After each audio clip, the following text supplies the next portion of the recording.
All right, ladies and gentlemen, get yourselves psychologically prepared for our next speaker. And again, I was at my workplace, a place called Faith Highway, and my boss, Jeremy Thorne, he said, Clay, you need to read this book called Rich Dad, Poor Dad. I promise it'll help you. I'm going, I don't know if I want to read this book. He said, I'm telling you, this book is going to change your life. So I started reading Rich Dad, Poor Dad. I'm age 20, and I figured out this idea of, well, okay, I can go from being an employee to becoming self-employed, to becoming a business owner, to becoming an investor, to maybe I can trick him into coming to one of our in-person 2-day interactive business workshops with his longtime friend, Eric Trump. Ladies and gentlemen, please stand to your feet. Once again, ladies and gentlemen, Tulsa, Jerusalem, please stand to your feet and put your hands together for my brother from another mother, Robert Kiyosaki!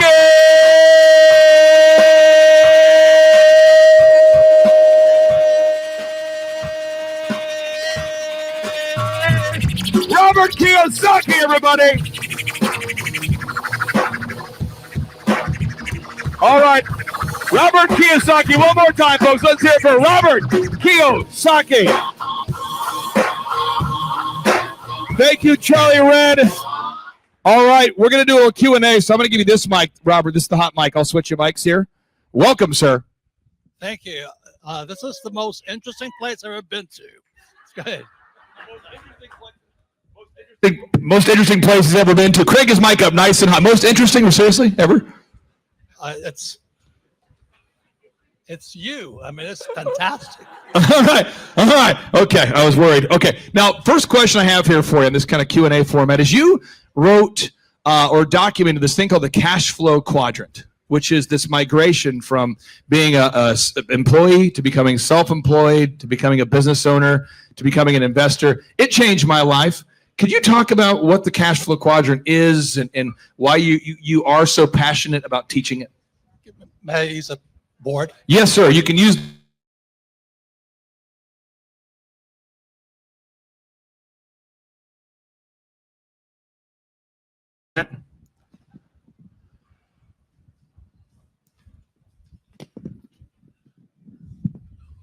Those are fresh markers. I freshly imported those from, I don't know where I got them on Amazon, but they should be fresh and hot. I sniffed them for a couple hours to make sure they're good to go.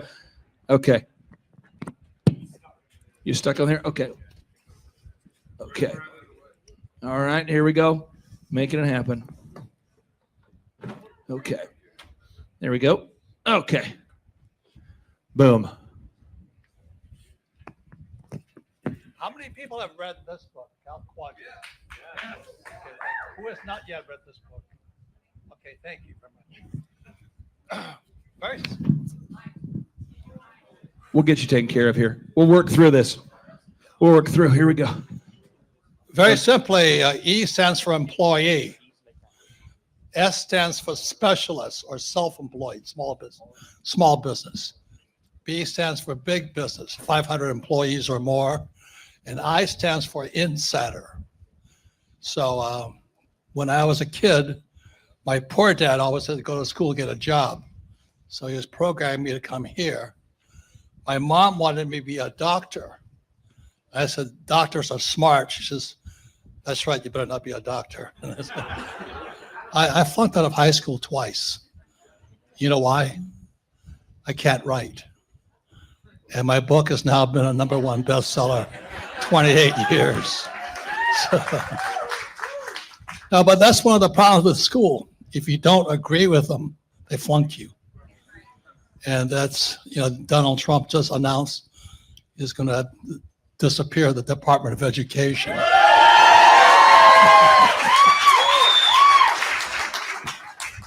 My family's in mourning now anyway. So insider means I want to be part of the deal. And the other thing, my friend Tom will come up here and talk about this, is it has to do with taxes.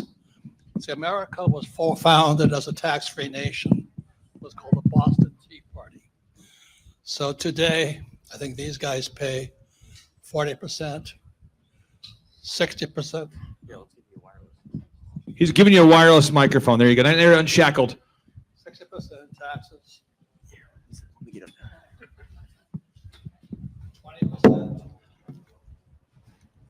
zeros. So when I was a young man, my rich dad, my poor dad could come here. My rich dad would come over here. So the way I learned about this side here was playing Monopoly. You know, we all know the formula: 4 greenhouses, 1031 tax deferred exchange, red hotels.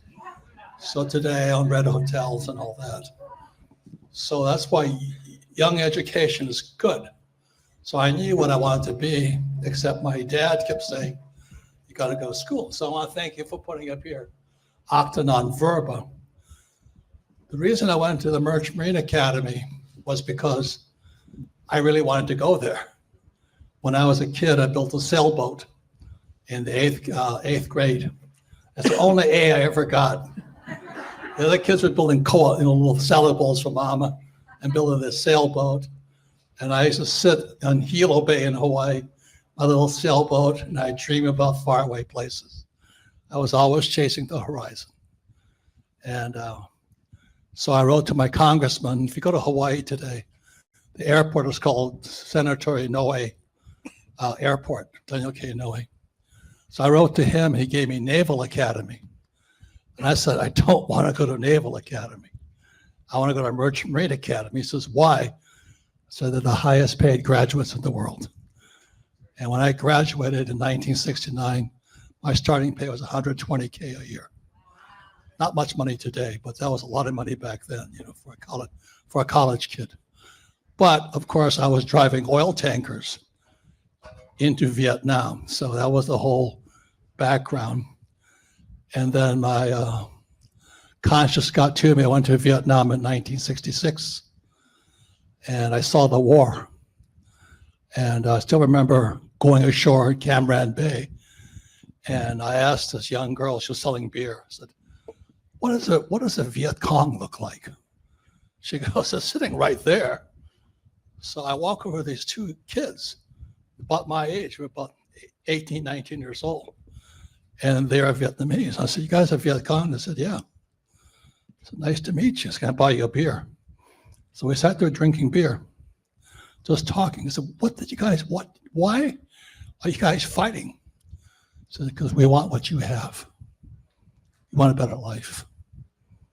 I went, wow. It's one of those lessons you get, you go, wow.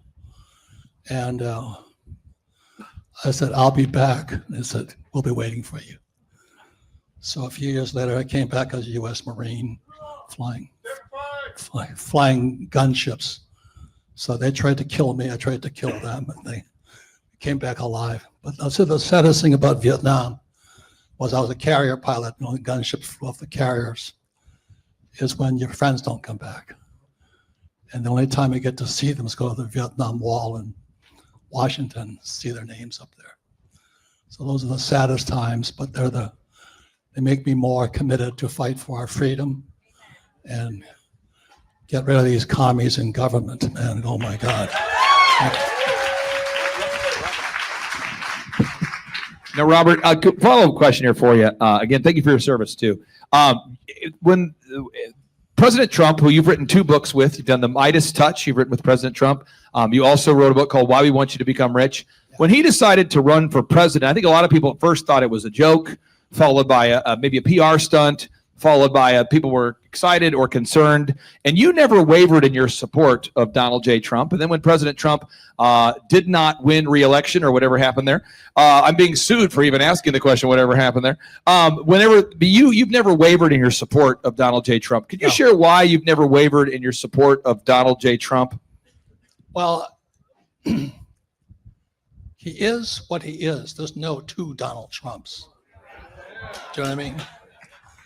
And at that moment, that's the real guy all the time. I remember I was in his boardroom, and Chris Christie walks in, the governor of New Jersey.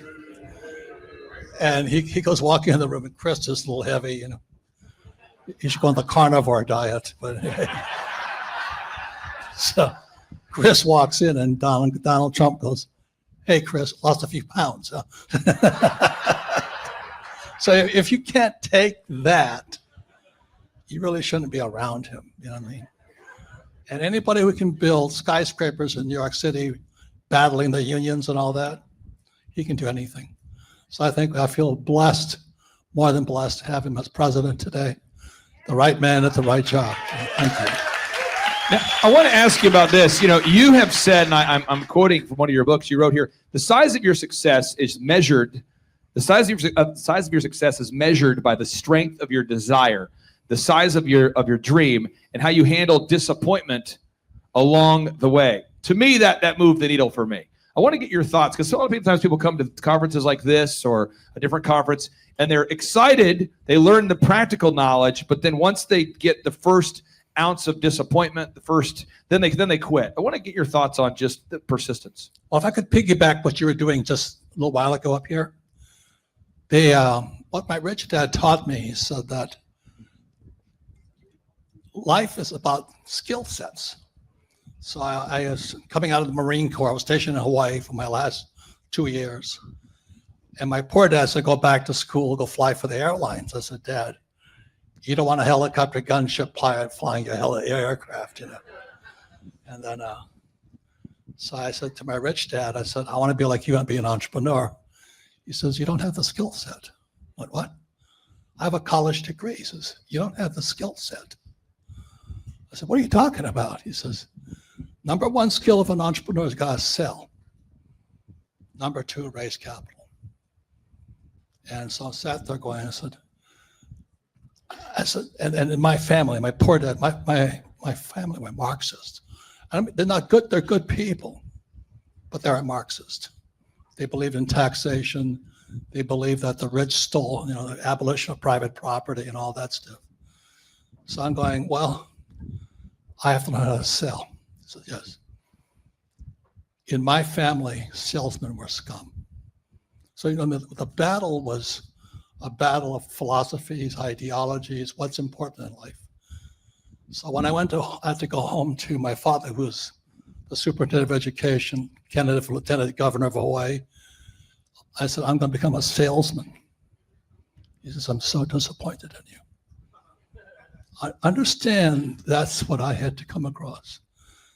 And so then I go get a job working for Xerox, and I'm about to get fired. And this is what you were saying earlier. I went to see my rich dad. I said, I'm going to get fired. He says, what's wrong?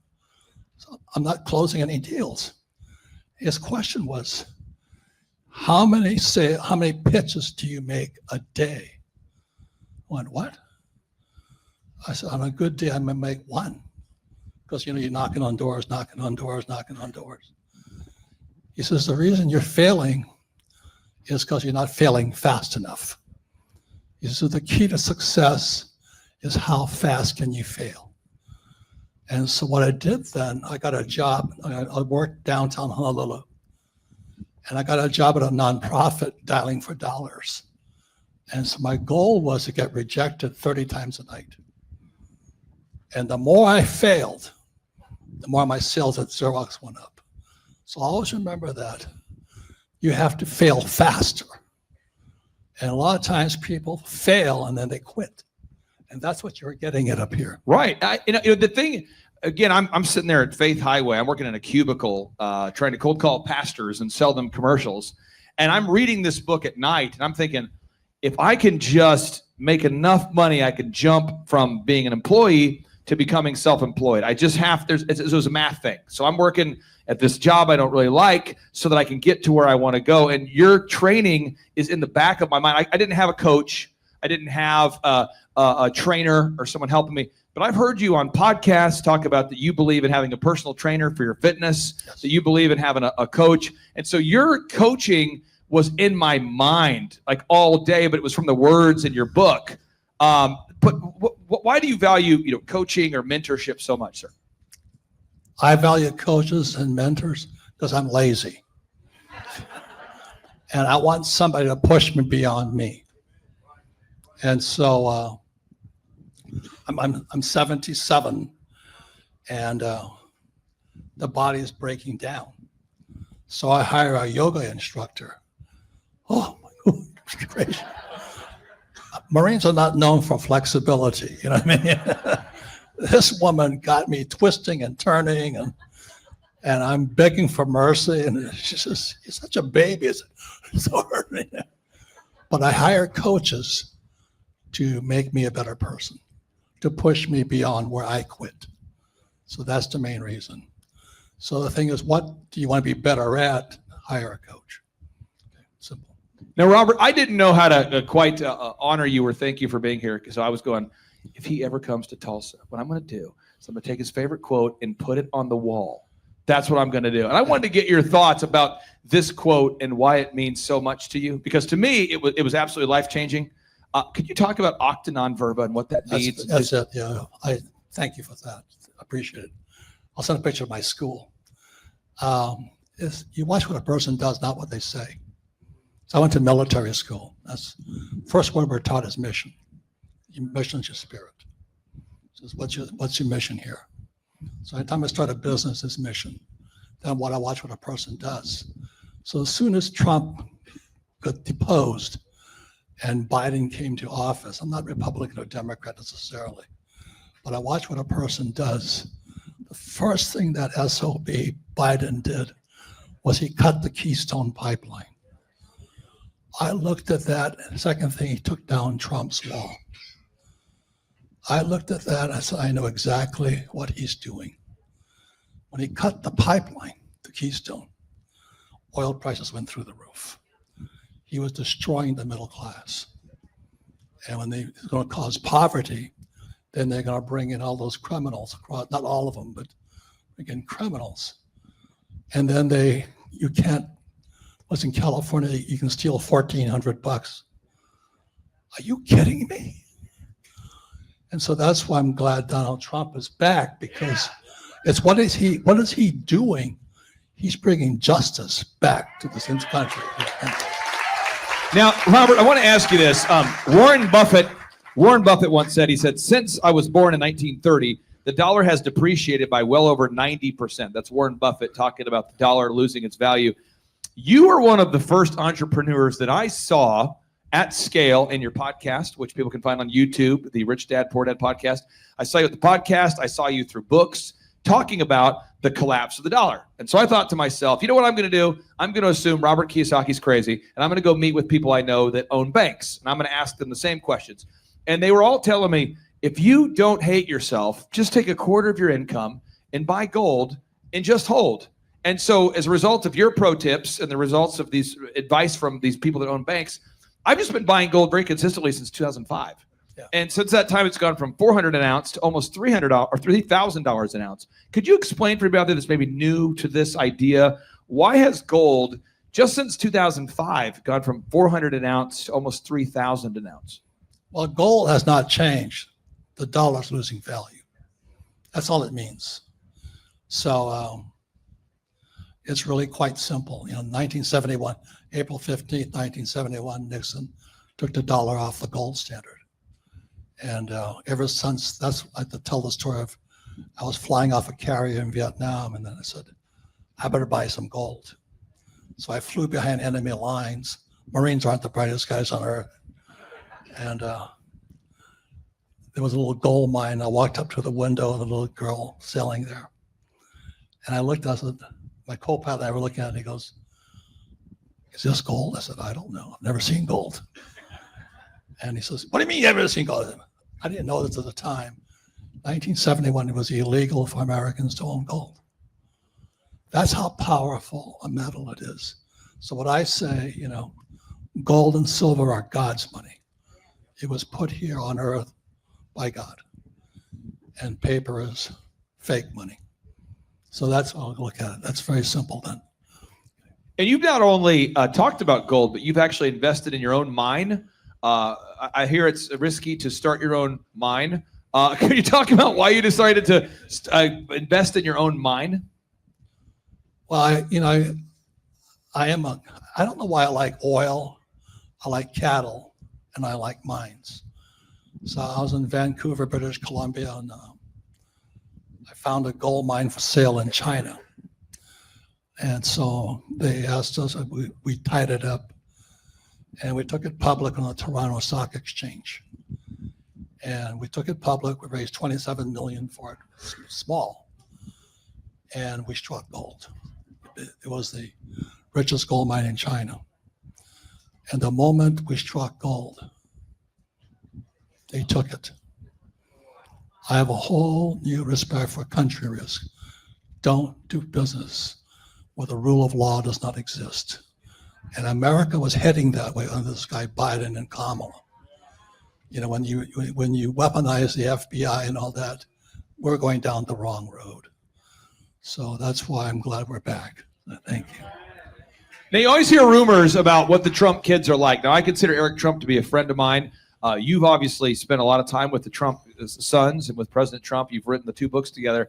How would you describe the Trump sons, Eric and Donald J. Trump Jr., that you've spent so much time with? Well, they're hunters. I'm a hunter, you know, politically incorrect. Second Amendment. But anyway, there's an island in Hawaii called Niihau. It's a private island owned by a family. And to get to hunt there is very special. So I invited Don Jr. and Eric to go with me. This was years ago. And there's no water, no toilets, nothing. And you get to know guys pretty closely. They're the most unbelievably great kids. I was up in Westchester County hunting with them in New York. And there was a little side restaurant, small road. Went there to get lunch, and the kitchen was filled with illegals, workers. And both Don Jr. and Eric go in there and they shake hands and they talk to all the illegals, saying hello. And then I was riding in a car with them one day, and they're on the phone to their sister, Ivanka. And Don Jr. was giving Ivanka recipes to cook for her future husband. I looked at that and went, my God, these are just, you know, the apple, like father, like son. So these are impressive young men, as compared to Hunter Biden.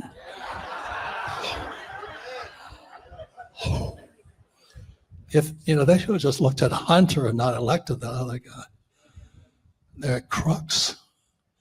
You know, look at Donald's doing, not talking. He wants to end the war in Ukraine as soon as possible. We've killed enough people.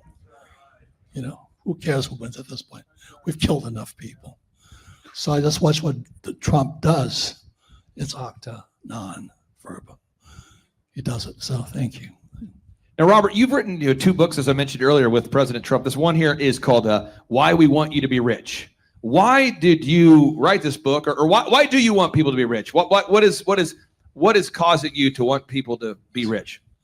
Well, because what happened in 1971 when Nixon took the dollar off the gold standard, every time you print money, historically, what happens is when you print fake money, which is this fiat money is fake, the rich get richer because there's inflation in assets.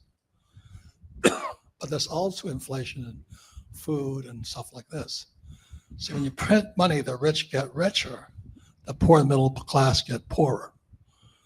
And so when I saw Biden cut the Keystone, I said, I know what he's up to.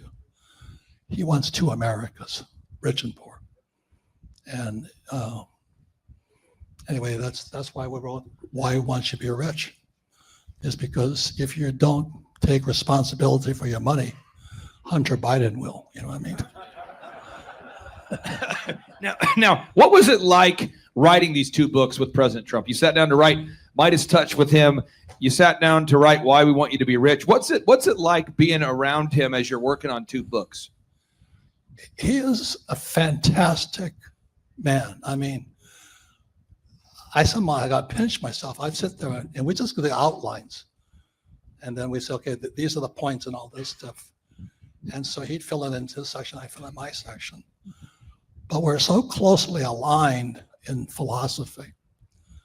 So that's why we did it. And so there was supposed to be a 3rd book. It was a 3-book contract. And so one day he called me and says, Robert, I'm going to run for president. And all I could say was, good luck, you know. So we still have 1 more book coming, but he's going to be a while yet. So he's kind of busy. But I cannot think of a better person at a better time in our history. We're in serious, serious trouble. You know, our national debt is now, they claim 36 trillion. We print $1 trillion every 100 days. If you spent $1 a second, it would take you 32,000 years to spend $1 trillion. And that's what happens when you print it so fast. So you're going to see America coming across back, they'll be rich and poor. And that's what they want, because that sets up revolution. So Ray Dalio is saying we're now a country divided, and I hate to say we are. But we have to watch what these guys are doing. So Trump put the wall up, Biden took it down. Biden cuts the Keystone Pipeline. Trump says, drill, baby, drill. This book here, Midas Touch. What's this book all about there, sir? It's about how to become a rich entrepreneur. A lot of entrepreneurs are over here. They're self-employed. Nothing wrong with that, but you pay the highest taxes. And always remember this, what Marx says, a graduated income tax is essential for the spread of communism. Okay. They crush our entrepreneurs. And so you have to make it over here. This side's the capitalist side. But that's why it takes financial education and all that. That's why I created the cash flow board game I'll be talking about this afternoon. This is your financial statement. This is income, expense, assets, liability, statement of cash flow. And most of the guys on YouTube, a lot of smart guys on there, like George Gammon and I forget the other guys, they're all macro. They talk about what happens if the interest rates go this way, inverted yield curve. I have no idea what they're talking about. This is micro. This is micro. This is your financial statement. And most people without financial education don't even know these three basic things: income statement, balance sheet, statement of cash flow. So when somebody says you should buy oil, or I'll be up later with my accountant, Tom, and we want to talk about when I'm buying something, my mind is moving across this board all the time. So we created the cash flow board game first, and then I wrote Rich Dad, Poor Dad. And that's the reason I did it. I'll just say the reason I wrote it was I was studying with a man named Dr. R. Buckminster Fuller. He created the geodesic dome and all that. So I studied with him. Fuller is considered one of the greatest geniuses of our time. So I'm in a seminar with him up in Lake Tahoe, California. And he asked me in front of about 100 people, what's my life's purpose? And I said, get rich, because I was my whole gearing. The guy was a liberal. He went nuts. What a waste of a mind just to get rich. What a waste of a mind. What a waste. And most of the room was filled with hippies and commies anyway, So I'm getting chewed out by the greatest genius of our time. And so I said, phew. And he asked me this question. He says, you just want to get rich for yourself? I said, yes. He says, let me ask you this question. He says, what does God want you to do? What does God want done? You go do that. And it put me in a spin for a long time. What does God want done? And little did I know it, I was already doing what other people wanted, which was to learn about the subject of money. So I think it's interesting that the Department of Education is going to be dissolved, because most teachers are good people, but most are Marxists. They believe in taxation, labor unions, everything I don't believe in. The biggest labor union in America is the teachers union. And they contaminate the kids' brains. I did a talk I was invited to teach at Arizona State University, and I turned it down most of the time. Finally, so I went in there with my team, because I teach as a team. And Tom Miller was there, real estate guys were there and all this. And 39 professors shut us down because we're teaching capitalism. Ladies and gentlemen, our schools are in serious trouble. Serious trouble. Because what happened in 1930, Columbia University Teachers College invited Marxist instructors from Germany to teach Columbia's teachers. And then that was in 1930. And then, then all the rioting broke out on campuses. There was Kent State and all this. And when I came back from Vietnam, second time, my aircraft's taxiing out. There's about 300 of us returning veterans. We landed at Norton Air Force Base, which is north of San Francisco. The pilot comes on, he says, "Gentlemen, America has changed. As soon as you can, get out of those uniforms." It was no longer, you couldn't be proud to wear a uniform. So why? And the thousands approached, all these hippies out there. I walk out, I got hit by a rotten egg, spit on, and we're running, And to this day, I swear I saw Bernie Sanders and Nancy Pelosi in the crowd. Now, Robert, I want to pull something up real quick here. Sean, if you go to usdebtclock.org, usdebtclock.org, this is a real-time tracker of the U.S. debt. There's other stats that are kind of fascinating here. By the way, this is a great way to stir up a great conversation during Thanksgiving. Just turn your screen, your home screen, your TV screen to usdebtclock.org and just let it sit there during Christmas. But you'll see the U.S. debt sits at $36 trillion. We add $1 trillion every 90 days-ish right now. And you'll see the number of self-employed people has now dropped to 9.2 million people. So let's just do the math. There's 340 million Americans, okay? So if 10% of Americans were self-employed, that'd be 34 million. Are we on the same page? So it's not 10%. If it was 3%, you start to do the math. I mean, it's a very small percentage of people that ever even attempt to be self-employed. So I'm reading your book. I'm working in a call center. Gareth, this is Gareth. He was my wingmate. Our cubicles were next to each other. Okay. And so I'm on the phone dialing and smiling, trying to sell these commercials to pastors so I could go move on. And I was excited about this job because my previous jobs were Applebee's, Target, and DirecTV. And I had your book in my mind. I'm going, I can go from Applebee's, Target, and DirecTV, these 3 jobs. I can upgrade to one job and then eventually own my own job. And in your book, you said that you got to buy assets and not liabilities. And that assets will put money in your pocket and liabilities take money away.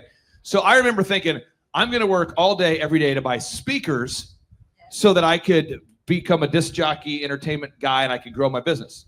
And everybody I knew thought I was crazy because they're going, "You mean you're going to work 80 hours to buy one speaker?" And I'm going, "Yeah, I'm buying assets, not liabilities." And people kept saying, "Well, what about your house? Aren't you going to save up to buy a house?" And I'm going, no. A house is not an asset. And people, their minds were blown. Nobody agreed with me. Almost everybody at work would get mad at me when I would tell them your home is not an asset. And Eric Trump and I, we were on the show with you the other day. Then Eric said that he read your book, Rich Dad Poor Dad, in college. And the biggest thing he got out of that book right away is that your home is not an asset. So if you could help us clarify, what is an asset? What's a liability? Why is your home not an asset? I mean, let's go there.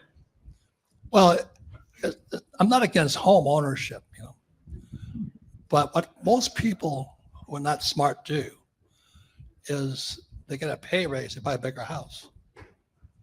And so a definition of a liability is it takes money from your pocket. So if you have 4 kids, you have 4 liabilities. When I said that, I got hell for that one, man. Holy mackerel. Oh, they're God's blessings. Yeah, but they cost money. You know what I mean? So that's how I look at it. Is they're taking money and putting money in. So I'm not against homes. That's why I say I play Monopoly. I don't know how many 1,000 homes I own today, plus hotels. But they all put money in their pocket. And that's what the Trumps do. They build things that put money in their pocket. It's really, really, really simple. If it's taking money from your pocket, it's a liability. And if it's putting money in your pocket, it's an asset.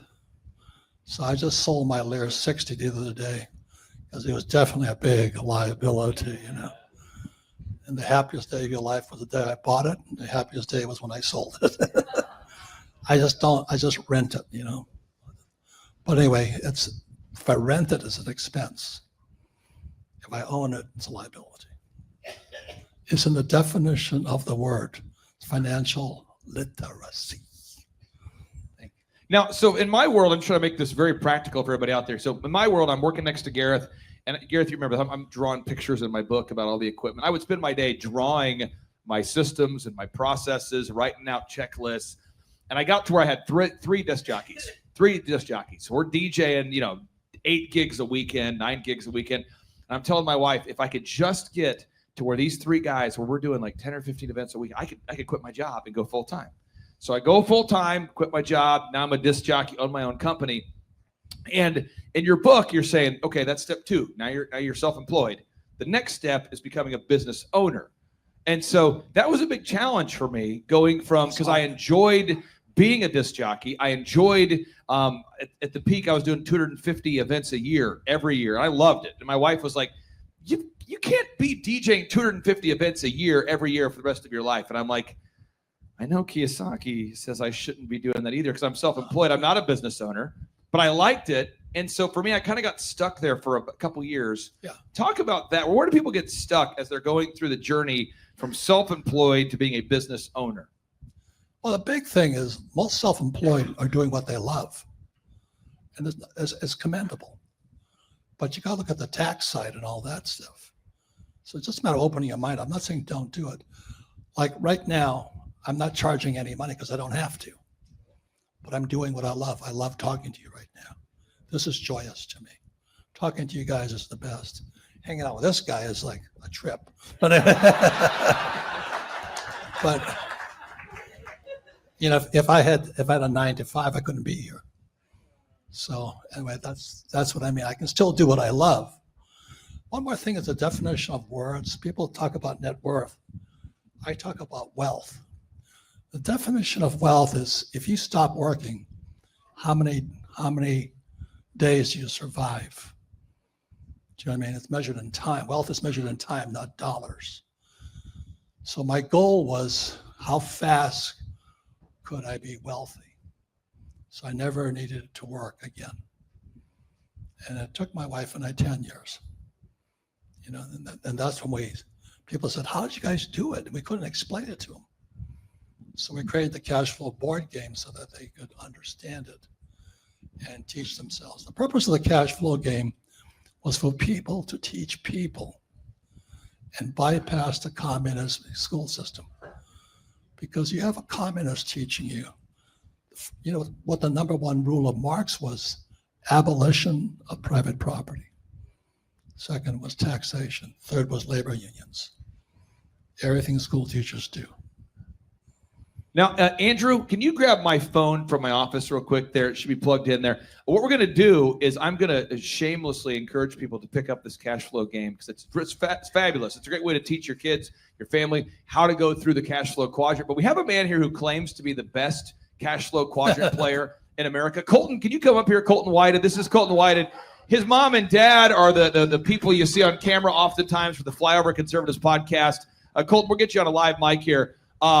Sir, You're Colton, the world champion, huh? I am the world champion. All right. here you go. Self-proclaimed. But Here you go. Real quick, can you tell Robert how often have you played the cash flow quadrant? Because you were telling me on the phone, you said, no, I am the world's best cash flow quadrant player. absolutely. No, very confidently. My wife and I got married, and she came from a teaching background. Her parents were teachers. Yeah. And I was like, we need to learn this cash flow stuff. And so we played on the website. He has a free version of this online as well, which is really cool because you can learn these principles and play them out over and over and over again. So we played it a lot online. My wife and I would play 7, 8, 9 times a night there for a while. We'd play over and over and over again and play out all these different principles of, if I give my brother-in-law $500, does that ever come back to me? And usually it doesn't. So you don't want to do that one in real life either. But you can kind of play out all these different principles and see what works. Good. Thank you. Congratulations. Thank you. We love the game as well. We got the version for our kids. We got the version for ourselves. Our kids are learning about assets versus liabilities. What do rich people think about assets? Assets make you money. Money equals freedom. So all the good stuff. Yeah. And freedom and money can also be a trap. Like today, more and more Americans are living on their credit cards because of Biden's 4 years. Not only him, but it's been since 71. But there's been a huge emphasis on breaking America's spirit. And you break us by making us poor. Screw them. I fight back. Come on. Thank you for doing that. Now, Colton, I'm not going to let you leave just yet. Colton, you can't leave just yet, okay? So, Robert, what we're going to do now, first for a second, is we're going to do kind of a Q&A format here. Because I know during the second segment, you're going to come up here with your wealth advisor / CPA, Tom Wheelwright. We're going to break it down. But I wanted to field a few questions because I know for me, reading your book, I'm thinking, okay, I get it. I got to work at Applebee's, Target, and DirecTV. That's going to suck. And I just did the math. I wrote down how many hours I had to work to buy all my equipment. And I'm going, okay, if I work 100 hours a week every week and I do that for 2 consecutive years, I'm done. I got it. It's easy. And you just put it, for me, it's just the math. And so for your book, it was very helpful for me just to know the path. But for some people, they feel stuck and they just feel like they're overwhelmed with this idea of this cash flow quadrant, how to go from being an employee to self-employed to a business owner to an investor. Or some people, they maybe are halfway down the path, have some questions. So I'm going to open up for questions for Robert Kiyosaki. What questions do you guys have for Robert Kiyosaki? Any question? Yes, sir, back there.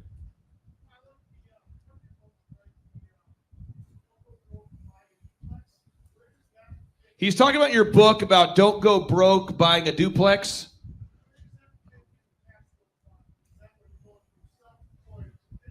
So you're saying, where does it fit into the cash flow quadrant when you're buying a duplex or rental properties?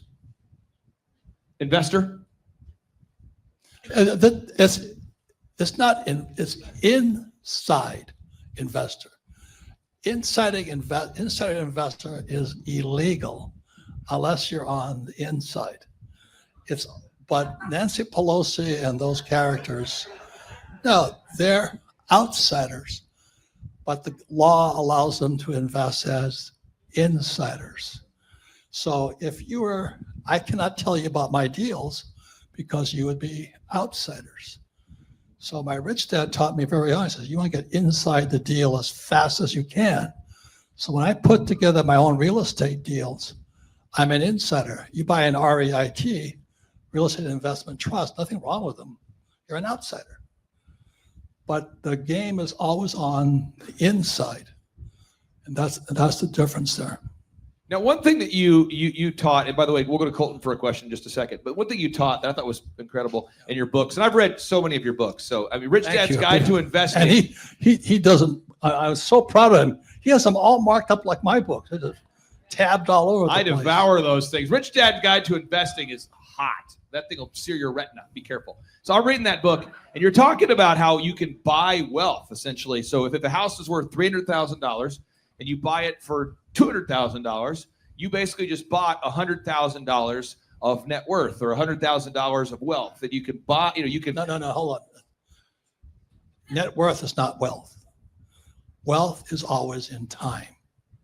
Remember that. Okay, it's my definition. Okay, so yeah, this is I just the idea though that I could buy properties at a deep discount was just mind-boggling to me. This idea that I had just never thought that way, and I thought maybe you had to go to a real estate class or there was some real estate seminar. You had to get certified. You had to be But once I understood, you can go up to anybody with any piece of land ever and just say, hey, I'd like to buy your property. So I'll just be vague about this. But recently I went to somebody I know and I said, hey, I'd like to buy your thing. And he's like, I don't want to sell my thing. I'm like, I think you do want to sell your thing because I know that you never visit the thing that you own and I want to buy it. He's like, okay, I'll sell it. And that's kind of, it's a real, just the idea that you could actually become an investor was mind-boggling for me. Where do you see, Robert, a lot of people getting stuck where they read about becoming an investor and they don't pull the trigger? Where do you see that, where people get stuck? Well, one of the biggest things is your family, that you get used to having money. You have to have money. So money becomes a stumbling block. So what people say, I can't afford it. And, and the word becomes flesh and dwells amongst us. When you say you can't afford it, you become poor. So my poor dad said it all the time. My rich dad forbade me from saying those words. How can I afford it? But that goes back to skills. Can you sell? Can you raise capital? So my rich dad taught me only lazy people use their own money. So ever since then, I go and I bought this ranch in Arizona. And I had to buy it for nothing down. That was a sales job. I sat there, I pitched the guy and all this. And he says, how are you going to pay me back? And what it was something like 85 acres, really nice part of town. And I said, I want your house. I said, what are you doing? So he said, I said, do I have it for nothing down? I'll pay you in 5 years. He had to look at me, okay.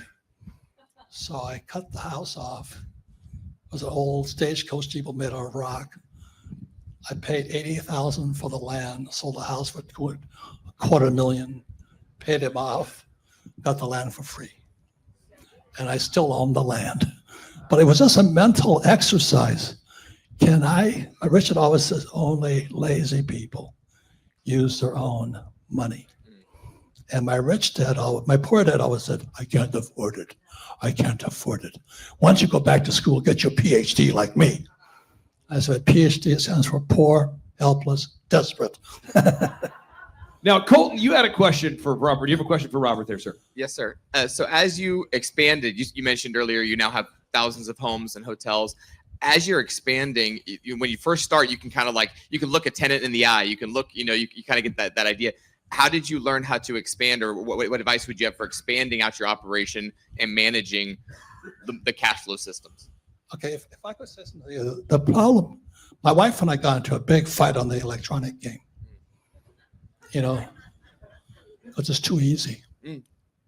So if I could, Tom, give me a hand up here. This is Tom Wheelwright. You know you're rich when you travel with your CPA. Make sure you get the game board out. Where's the game board? Game board. I think we have the game board right here. Let me see. Game board. Okay, here we go. Game board right here, sir. So Tom is I'm not a CPA, but he is. And this here is your rat race. So you go to school, you get a job, get your doctorate, the purpose of the game is to get to enough passive income where you can invest out here. Now these are these are big deals here. So a lot of these are deals I've done. Like I invested in oil in Russia and stuff like this. But the purpose of the game is to expand your thinking so you can see bigger than Tulsa. Nothing wrong with Tulsa. But it opened my mind up to just go and travel around. Anything else you want to say about this game, Tom? This is the best part for me. Tom is one of the smartest guys. His book is Tax-Free Wealth over there. And my job is to get this game taught everywhere. So Tom is going to franchise a CPA business. So I have a franchise CPA business called TFW, stands for Tax-Free Wealth Advisors. We have 10 franchisees. We've been open a year. But what I love about the cash flow game is, Robert often says that your financial statements are your report card when you grow up, right? That's your report card. And what I love about this is the game board, right? How many have played cash flow, by the way? How many have not played cash flow yet? Okay. All right. So we got a few customers out here, Robert. Yeah, so we have all three financial statements. And one of the challenges I have with accountants is frequently they forget one of them, and it's the most important one. We have the income statement. We have the balance sheet. Most accountants will give you an income statement, balance sheet. Now, if you're in this quadrant, chances are you file your tax return, and the reason you're in a 60% bracket is because you only have an income statement. It's called a Schedule C on your tax return. You have to graduate to have a balance sheet on your tax return. And then, by the way, your audit rate goes down by about 80%. Over here is the statement of cash flow. That's the most important because cash flow is what makes a business run. It's not income and expense that makes a business run. It's cash flow that makes a business run. And then what I really love up here is you have to have an auditor. You have to have somebody checking your work. Because if you don't have somebody checking your work, you're going to be lying to yourself. This is why I always tell people, if your bookkeeper is yourself or somebody related to you, you need to fire your bookkeeper and get a professional bookkeeper. And that's what the whole idea of the auditor is. And that's why I love the cash flow game, because it walks you through the fundamentals of business and investing. And so if you play it over and over again, pretty soon it becomes, oh, okay, I get income, it produces cash flow. I get income, produce cash flow. I buy an asset, which produces cash flow. So you start getting this in your mind. And so when I teach accountants. Besides teaching entrepreneurs, I teach accountants. And when I teach accountants, I always play the cash flow game with the accountants, because most of them don't understand investing. Most accountants don't understand investing. Okay. Isn't that shocking? I mean, it's like, and you pay them good money. Yeah, and it's even worse for accounting teachers. So Robert and I are in South Africa a number of years ago, and we're playing the cash flow board game, and we have students in there. These are high school students. And we had some of the teachers were helping, and then there were entrepreneurs helping. Okay, so at every table, there's either an entrepreneur from town, or there was a teacher. And the teachers that had the biggest trouble, and I was watching them, one of them was the financial planning teacher. The other one, who was completely like, I have no idea what's going on, was the accounting teacher. So be careful who your teachers are. That's what the other thing. They're fake teachers, just like there's fake money. So what Tom's going to do, he's starting his franchise, is that they all have to play the cash flow game. So the purpose of the cash flow game, again, is people can teach people. So I have, I think, 5 or 6 here. I'm going to sell them to Pastor Jackson. Where's Pastor Jackson? Pastor Jackson, is he hiding? Okay, he might be hiding. He might be in the porta potties. He's probably in the porta potties right now. Okay. Okay. So they're $100 each. They're going to Pastor Jackson's church. My hands are clean. Okay, so, but there's another condition on it. If you buy the game, you have to play it at least 10 times, because your mind, there's so many different ways you can play the game, and you teach 10 people. So it's $100. But the most important thing I'm asking for you is your dedication to teach. The purpose of the game was for people to teach people and bypass the school system. Because if we don't get past that, we're finished. Okay. And what Tom is talking about, the accounting teachers and all this, you know, I flunked out of my MBA program because I knew more than my accounting teacher. You know, that was my excuse, at least. I flunked at every school I went to. But I'd sit there and argue with them. But a teacher has an E mentality. They don't think over here. You're going to come over here, you got to have this, right, Tom? That's actually the primary difference between this side and this side is this. So the agreement is it's $100, pay the Pastor Jackson, but you play it 10 times and you teach 10 people. The more you teach, your intelligence will go up.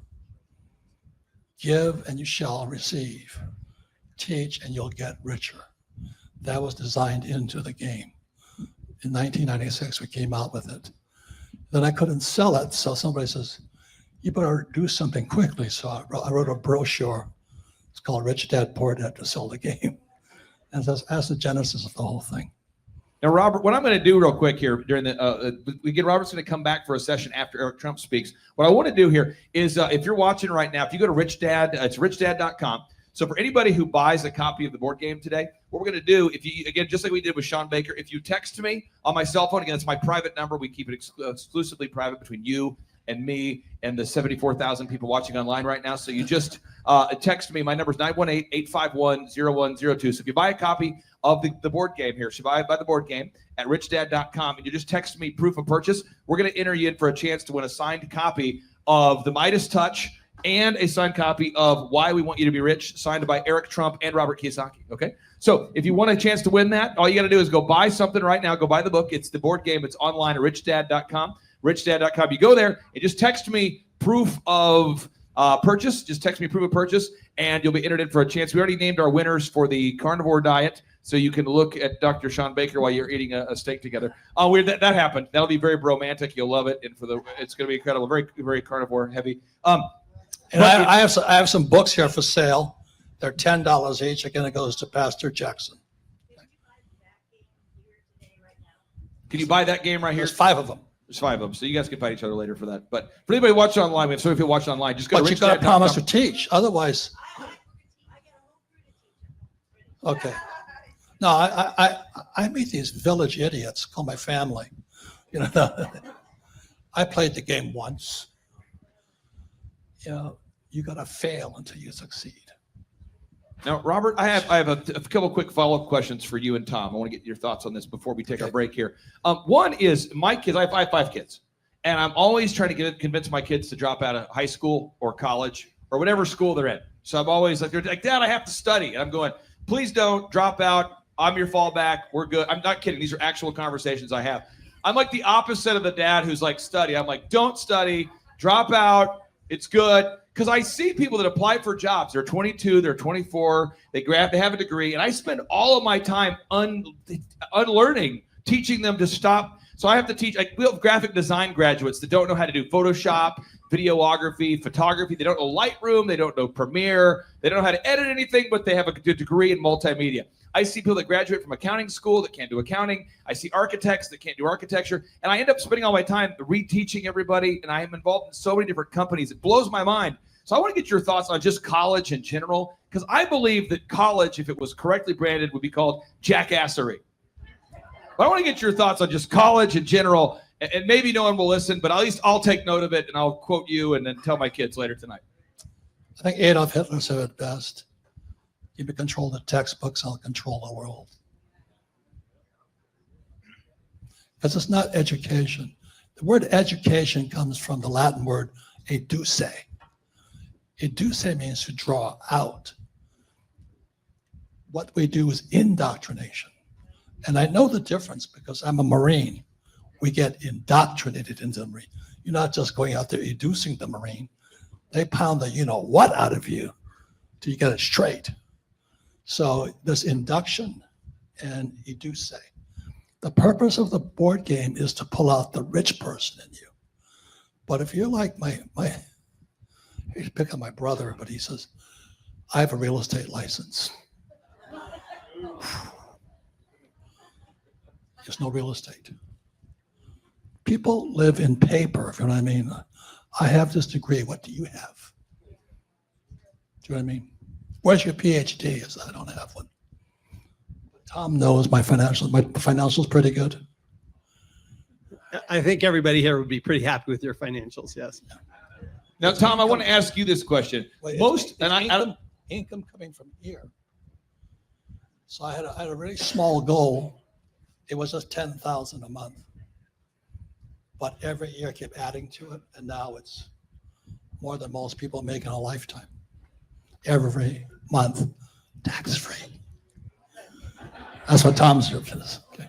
Tom, I want to ask you this, and just to be clear, I don't make any commission if you hire Tom in his accounting practice or work with his franchise. I don't make any money here. I just want you to, what percentage of people that come to you, and I'm going to ask you this question, I'll ask Spurl too. Spurl, are you here? This is a Canadian CPA, not in any way connected to you. What percentage of the clients, Spurl, that come to you, business owners, have no idea where they're at financially when they first come to your office, Spurl?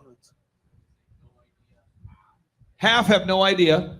And what percentage are really unclear of their numbers?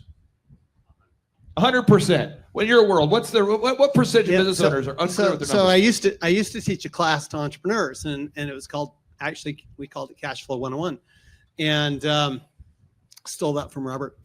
And what we did was it was a group of pharmacy owners and independent pharmacy owners, and I was shocked. I remember a fellow, he said he'd been in business 30 years and never read his financial statements. And it is shocking to me. What's even more shocking, Clay, is that I would tell you that even successful entrepreneurs, I would say 95% of them, if you ask them, what are you going to do with your money outside of your business, they have no idea. And that, to me, is scary. Right. What he just said is crucial. Most entrepreneurs keep their money inside. They're not capitalists. A capitalist is to keep your money employed, always employed. You have people and money working for you. That's a capitalist. But if you're doing all the work and you're just saving money, there's nothing wrong with a 401k and all that. I wouldn't touch one because I don't have to. The returns are too low and I have more control. That's all. But capitalists are always keeping people and money employed all over the place and paying no taxes. America was founded as a tax-free nation. Boston Tea Party. Remember that. Robert, final two questions I have for you. There's a lot of people that they're an entrepreneur, and the idea of creating passive income in any way, shape, or form is very foreign. So the idea of buying a property that produces positive cash flow is foreign. The idea of investing in gold that goes up in value, that's foreign. What would you say for anybody who's, they have a business, they're a plumber, they're a doctor, they're a dentist, and they've never ever invested in a property, they've never invested in a passive income producing anything? What would you say, what advice would you have for somebody who's kind of stuck and they're wanting to get started and creating some passive income? I'm always taking classes. Real estate, the trouble with real estate is it's not liquid. You make a mistake with liquid, that's like buying the Titanic. And if you make a mistake, you go down with it. So prior to me investing in real estate, my rich dad insisted I take real estate investment classes. And I studied and I studied and I studied. I learned so much in there. Like the reason most people aren't good real estate investors, do you know how many deals I got to look at to find one? About 100. I'm looking at, I'm constantly, it becomes part of my habit pattern. I'll go find out what a property's worth. I'll just run the numbers in my head. I'm always running numbers in my head. It just makes sense. How would I make it work and all this? And most people are like, oh, I looked at 5 properties and I couldn't find one. So I just bought it. It's not liquid. That's what the good thing about stocks and gold is. Another thing is I don't invest in gold. I save gold and silver because gold and silver go up in price because the dollar's coming down. Anyone say that, Tom? Yeah, I do. I want to add is that to your question, I would play this game over and over and over. What I find is the first time somebody plays this game, it is a mirror of how they think in real life. So they will play the game just like they play real life. I had somebody, so there's a stock in this game that is normally $5 to $40 is the trading range, and it's for sale for $1. You can buy for $1. And I had a neighbor that we were playing the game with, and she bought 10 shares.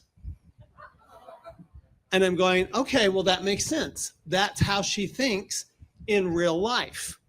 Okay, she hasn't learned how to invest. What I found, first time I played this game, I don't know that you know the story, Robert. The first time I played this game, within 30 days, I had my first property because it's so motivational to go, oh, hey, you know what? It's really not that scary. You can do it. You have to be careful. Like Robert said, it's illiquid. So it's not something you go into, and you don't go big, right? Start small.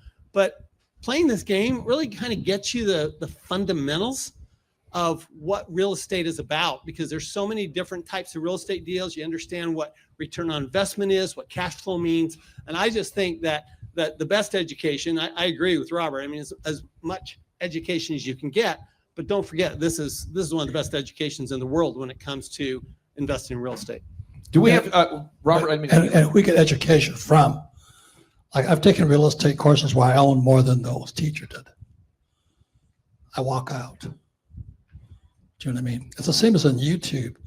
They should be required to show their financials. These guys giving advice, because a lot of them I listen to and go, wow. But that's life, Is it gold, is it silver, is it real estate, is it stocks, is it bonds, is it the Nifty 50? There's so many different options you can invest in. So I invest in what I love. I love mines. I love gold. I love silver. I like running businesses. I like teaching. So I make money at it. Now, Robert, we're gonna transition a little bit here before we bring up Eric. So we're gonna do a group photo. So if everybody wants to be in the group photo, I need you to stand up and kind of squeeze in here. Andrew, make your way over here. And Charles, can you help me move these boards? Okay, Colton, can you help me? One more second. The books are for sale too. They're $10, but Pastor Jackson, where's Pastor Jackson? I think he's out of the porta potties and he's now making his way over. There he is. Would you be the money goes to you, Pastor, okay?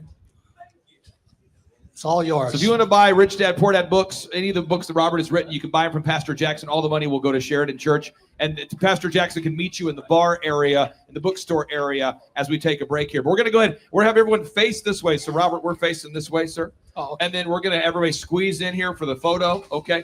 And Colton, where are you, Colton? We'll make sure you're in here. You're the #1 Rich Dad player in the world. Okay. And if we could, Andrew, you got to tell us where to squeeze in. And if you're up in the upper deck, we got to squeeze on in there. Okay. Squeeze on in. Okay, Andrew, you just tell us where we need to go, sir, okay? That good? Andrew, you need more squeezing? More squeezing? We're going to do 4 photos. 4 photos, okay? So the first photo, we're looking happy, okay? Maybe you're not happy, but you're looking happy. Okay. Andrew, you ready? Okay, here we go. 3, 2, 1, and... Okay, second photo, you're more excited. You're having a good time. You just won something in your life. A mental goal was just achieved. Here we go. 3, 2, 1. Clay, my honor to be on your show. And thank you for all you do. I hear the ripple effects from you are good ripple effects. You know what I mean? People rave about what they learned from you. So congratulations. Sean, guess what's happening June 5th and 6th right here in Tulsa, Jerusalem? We are probably going to have an amazing business conference here at Tulsa, Jerusalem. Yes, we're joined by Tim Tebow. Tim Tebow is going to be joining us right here at the Thrivetime Show World Headquarters, June 5th and 6th. He's a very successful football player, obviously a Heisman Award winner, but he's also a very successful entrepreneur. Now, when you work with real clients, Sean, real clients you really work with to help them grow their companies, do you ever hear a business owner tell you that they didn't have time to get something done?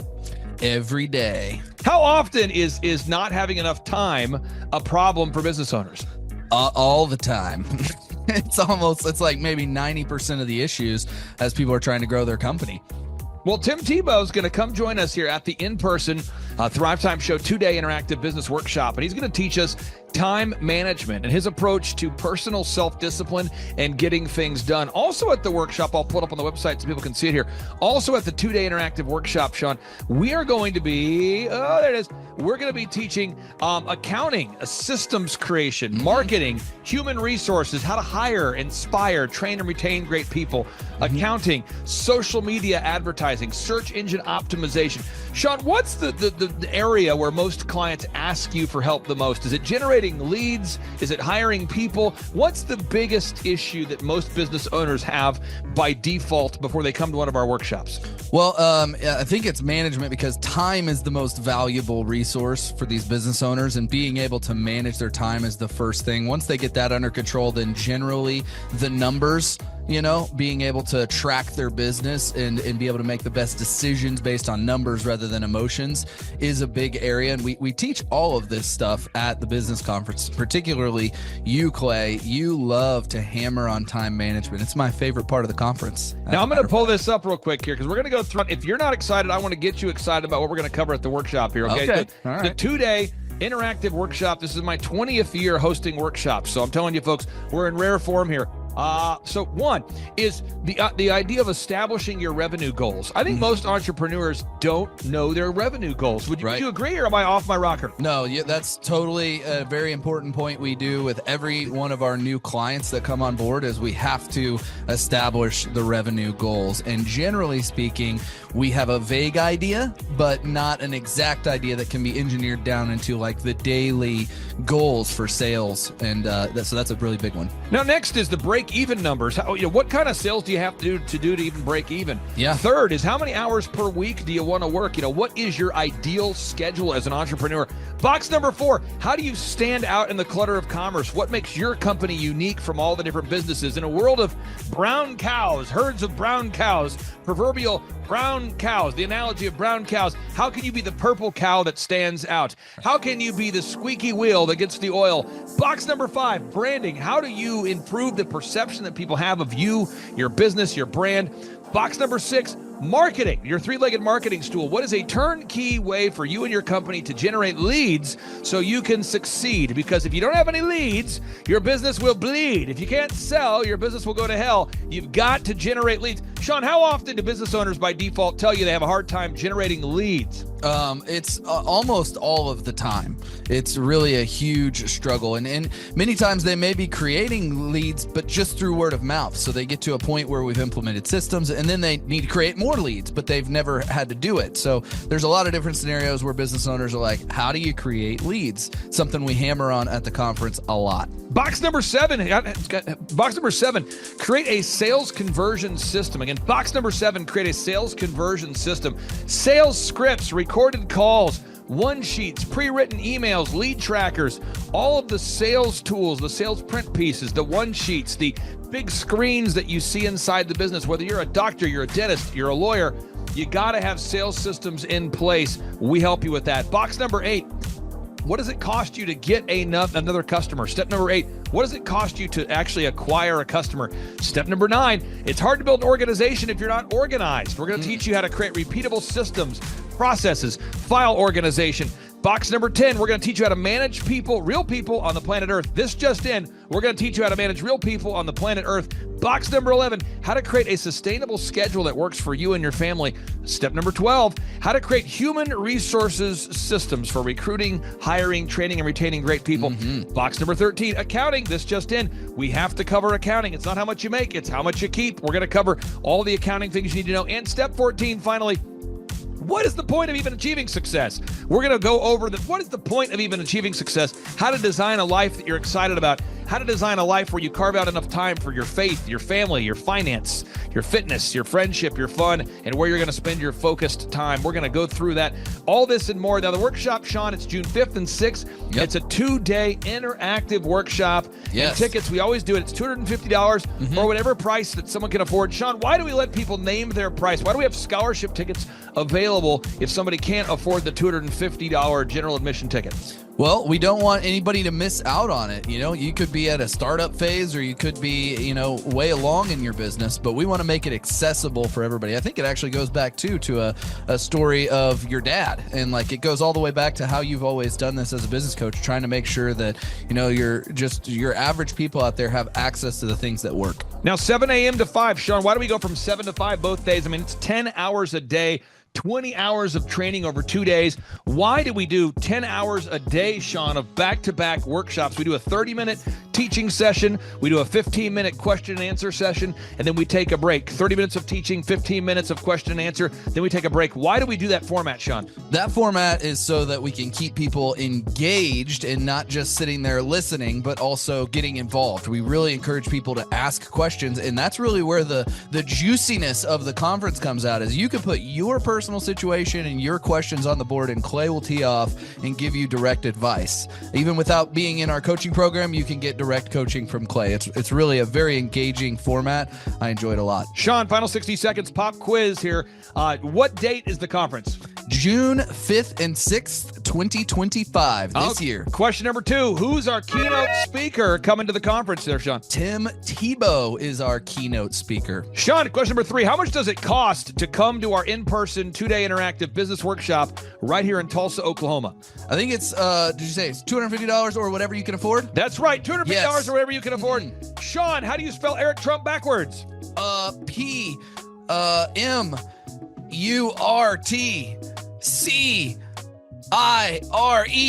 Ooh, that took a long time. I'll have to listen to this. You did it right. All right, again, that's Sean Lohman. I'm Clay Clark, inviting you to come join us at the in-person Thrivetime Show 2-day interactive workshop, June 5th and 6th, right here in Tulsa, Oklahoma. Sean, I'm excited to have this event. I'm excited to see you at the event, June 5th and 6th, right here in Tulsa, Oklahoma. Tim Tebow, baby. It's Tebow time in Tulsa, Jerusalem. You could be anywhere doing a lot of different things, but you chose to be here. Clay Clark is here somewhere. Where's my buddy Clay? Clay's the greatest. I met his goats today. I met his dogs. I met his chickens. I saw his compound. He's like the greatest guy. I ran from his goats, his chickens, his dogs. So this guy's like the greatest marketer you've ever seen, right? His entire life, Clay Clark, his entire life is marketing.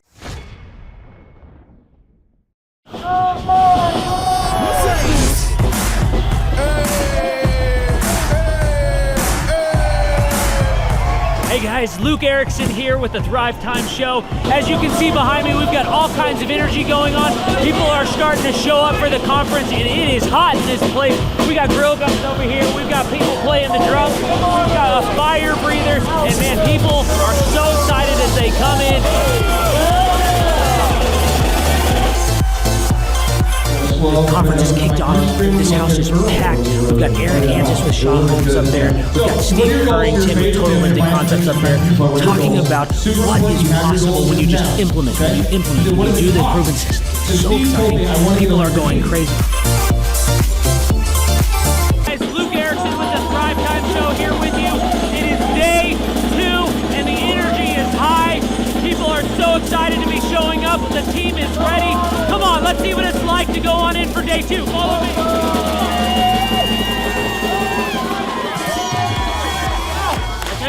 People are so excited to be here for day 2. It is going to be incredible. Cannot wait to see what today has in store.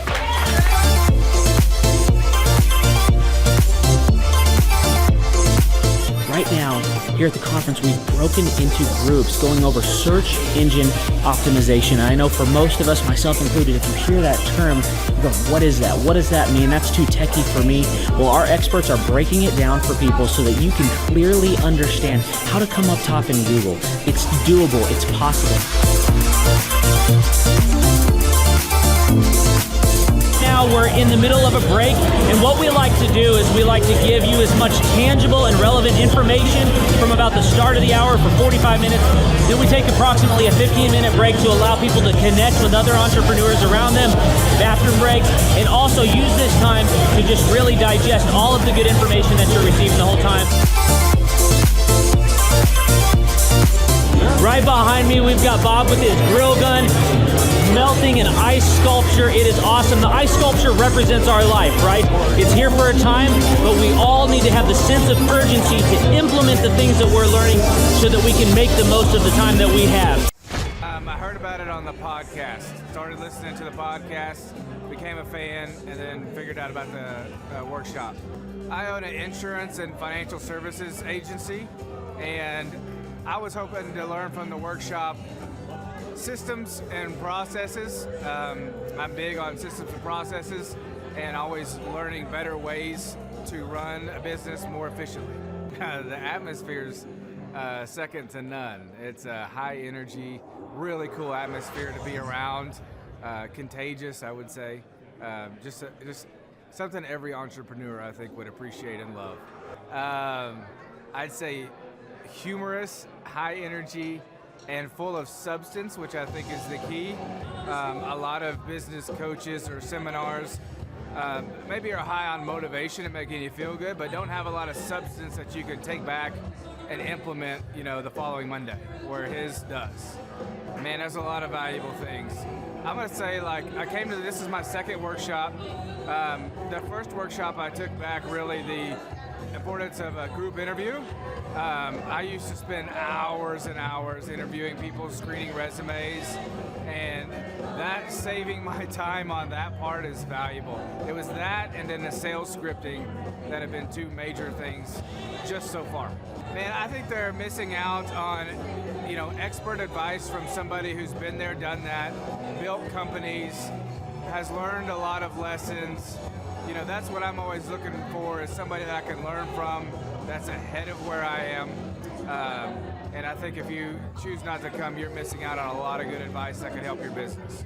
Hi, I'm Aaron Antis with Shaw Homes. I first heard about Clay through a mortgage lender here in town who had told me what a great job he had been doing for them, and I actually noticed he was driving a Lamborghini all of a sudden, so I was willing to listen. In my career, I've sold a little over $800 million in real estate. So honestly, I thought I kind of knew everything about marketing and homes.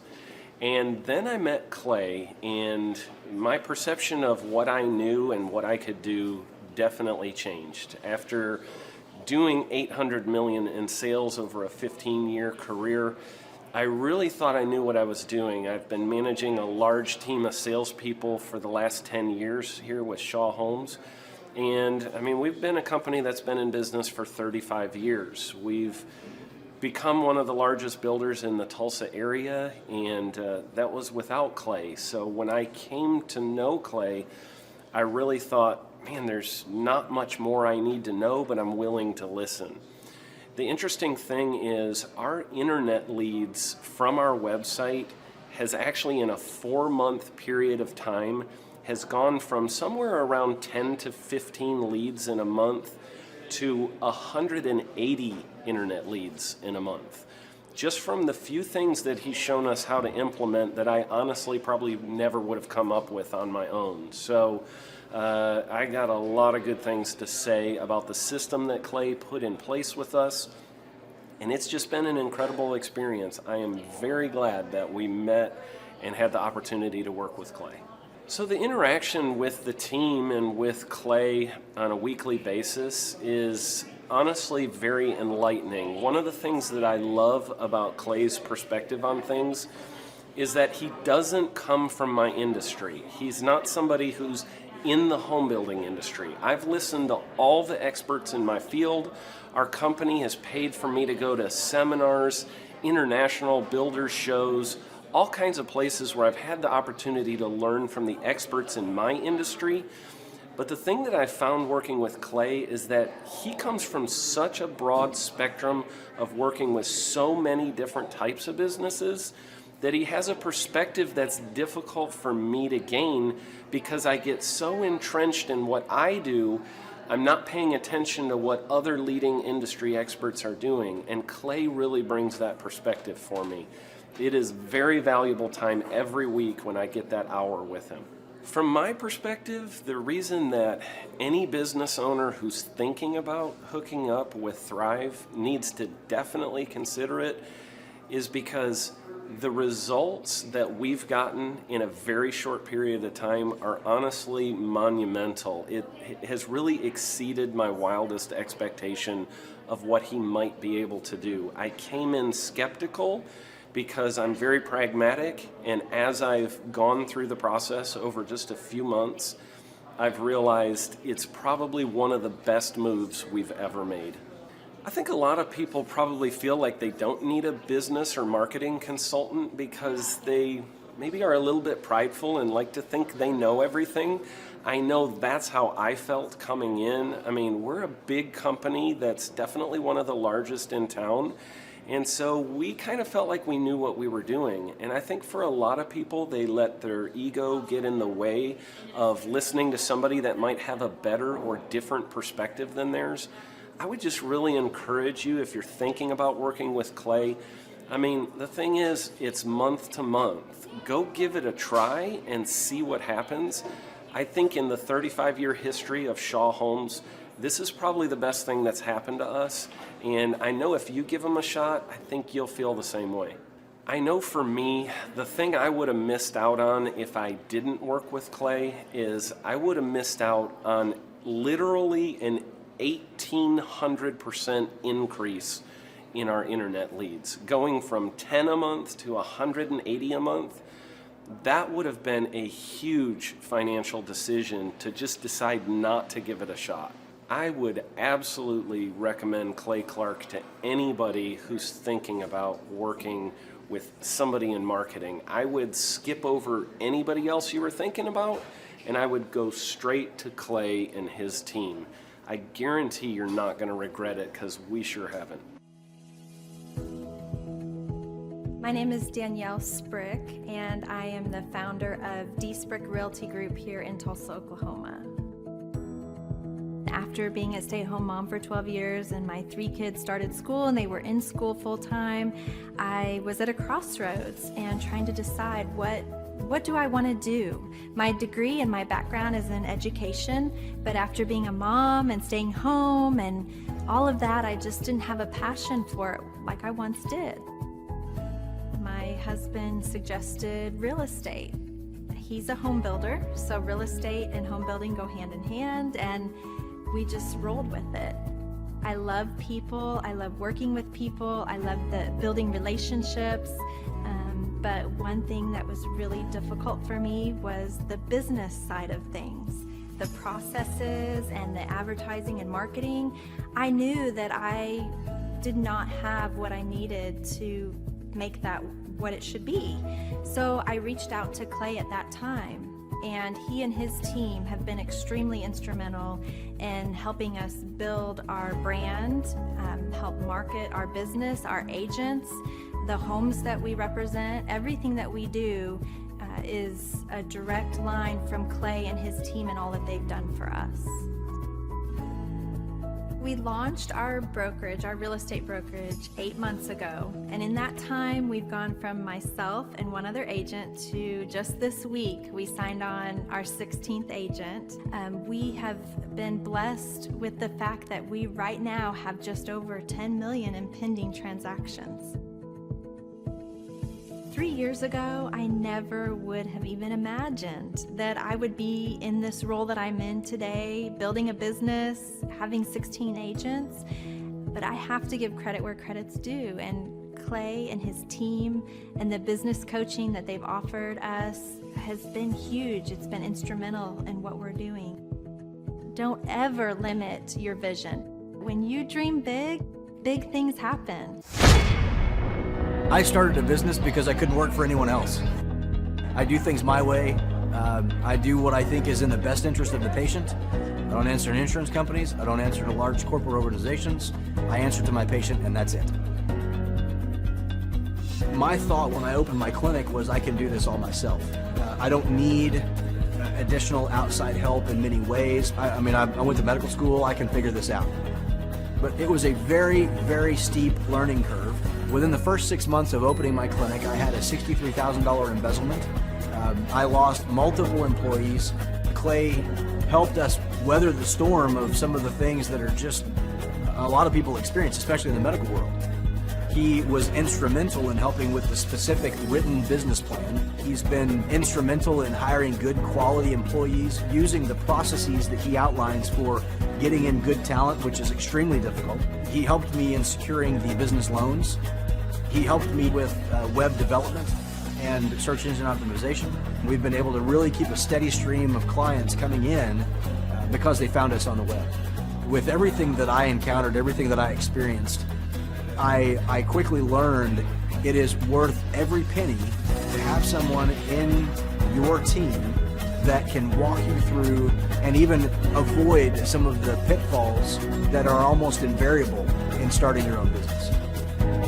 I'm Dr. Chad Edwards, and I own Revolution Health and Wellness Clinic. Clay, my honor to be on your show, and thank you for all you do. I hear the ripple effects from you are good ripple effects. You know what I mean?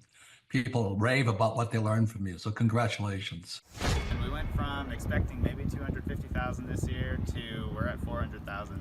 Hi, I'm Kelsey with K&D's Woodward Finishing, business owner at 23. So I've been working this K&D's company for about 5 years now, and we started working with Thrive not too long ago.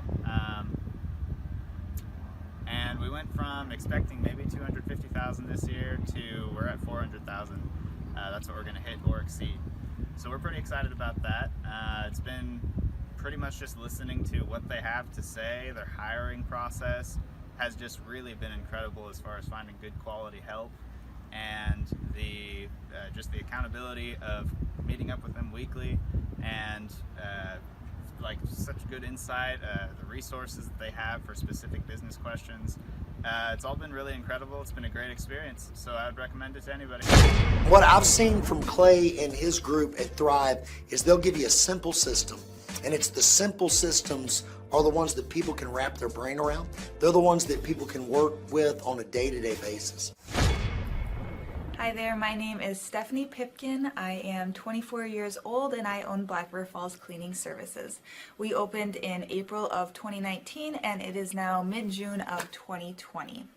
So I wanted to talk today about the success and growth I have achieved by implementing the Proven Path with Clay Clark's team and my business coach Luke from Thrivetime. It has been insane to say the least. I started working with them in mid-February of this year, so we're about 4 months in of working together, and it has completely transformed my business in pretty much every facet. So I'm gonna check my notes here. So in 4 months, my leads have tripled. I was getting probably like 2 leads a week. Now I'm getting more in the like 10 to 15 leads a week. I have doubled my number of employees. I'm now hitting the highest revenue weeks in the history of the company, week to week it seems like. We went from about 6 appointments today as our highest in February to now 14 to 15 appointments a day. And hiring quality employees has become much simpler and less stressful by using their systems for hiring. I typically only get maybe 2 complaints a month, if that, and everybody shows up to work. I just have really high quality employees now, especially in something people typically consider a high turnover type of work, you know, cleaning houses, cleaning businesses. I have amazing employees now, and I get rid of the ones who are not so amazing and bring on new ones because of, you know, group interviews and interviewing every single week. It's just been great, and such I don't waste as much time on low quality candidates anymore. And your coach will hold you accountable. I mean, which I love. Again, the tough love is really great. You know, Luke's like a stern father figure, but he's also nice, but also stern when he needs to be, when I'm being lazy and not doing the things that I know I need to do because I don't want to do them. So that's just great. Worth every penny. I mean, I'd pay him $1 million a month if I can, and maybe someday I'll be able to, but I would just say go for it. If it seems like a good fit, just go for it. Do what they say, even if you think it's stupid or ridiculous. Just do what they say because it'll work. You know, people, when they look at my business, you know, people in my town, they think I'm lucky. They think I'm just, you know, things just happen for me. And, you know, maybe I am lucky, but it has a lot to do with hard work and, you know, perseverance and, you know, working till you cry sometimes. That's just being an entrepreneur, which if you're a business owner, you understand that. But it's having these systems in place of, you know, of course I'm going to be successful. It's an absolute because I have all this stuff in the background happening, and I have Luke and Clay and everybody on their team working really hard to make sure that I'm a success. And I can tell that they are just so excited every single week when I'm having all these wins and things like that. They're so excited for me. So it's the best thing ever, and I would suggest to anybody to work with them. So sorry for the long-winded reply, but I just had so much to say, and I could go on for hours probably about how amazing they are. But thank you to Clay and Luke and the entire team there, everything you guys have done for me, and I am so excited to continue to work with you for years to come. Thanks so much for watching. My saying is, if it's important to you, hire a coach. And I think that's one of the reasons people are not successful is they eat a cheeseburger instead of hiring a coach, you know what I mean? And so my coach pushes me. They're younger than me. They push harder. They're trained. And as my rich dad always said, you know, amateurs don't have a coach, but professionals always have coaches. So I've always had coaches for whatever is important. And, you know, my rich dad was one of those persons. You're on it, man. You're on it. You're on it. Everybody listen to this guy. He knows what he's talking about. You have the macro picture. Very few people have that point of view. Clay, you're an entrepreneur. I'm an entrepreneur. And as they say in Stoic, the obstacle is the way.